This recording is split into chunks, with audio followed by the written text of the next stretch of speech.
तथागत यह भी कहते हैं कि सबसे पहले व्यक्ति को खुद की पहचान करनी चाहिए। दूसरों की बजाय व्यक्ति खुद के बारे में ज़्यादा जानता है। उनका मत था कि बुराई से घृणा करो, बुरे व्यक्ति से नहीं।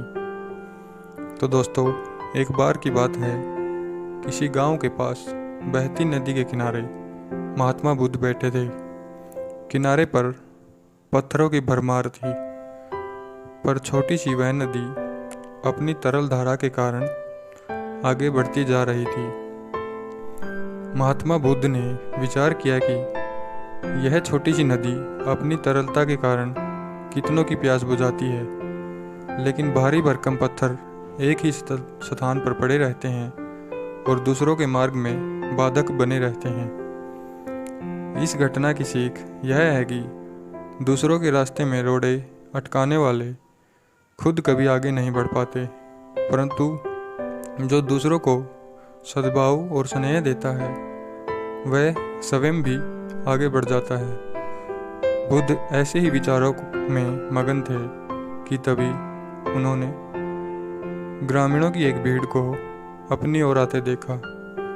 बड़ा शोर था और लोग किसी युवती के प्रति अपशब्द बोल रहे थे। तथागत ने देखा कि लोग एक युवती को घसीटकर ला रहे थे और उसको गालियां भी दे रहे थे। भीड़ के नज़दीक आने पर बुद्ध ने लोगों से युवती को पीटने और अपशब्द कहने का कारण पूछा।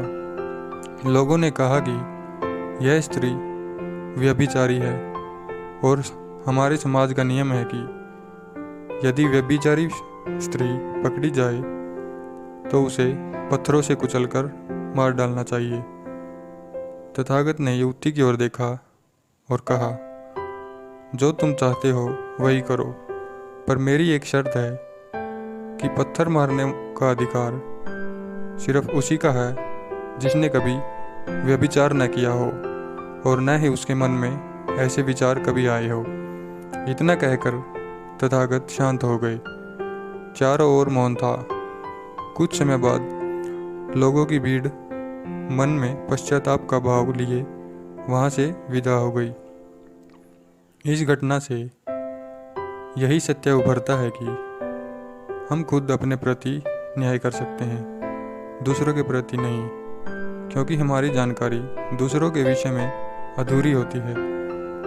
यदि हम किसी के प्रति न्याय करना चाहते हैं तो उसे ऐसा प्यार और स्नेह मिलना चाहिए कि खुद ही अपने दोषों को स्वीकार कर ले और उन्हें पुनः दोहराने का व्रत ले। धन्यवाद।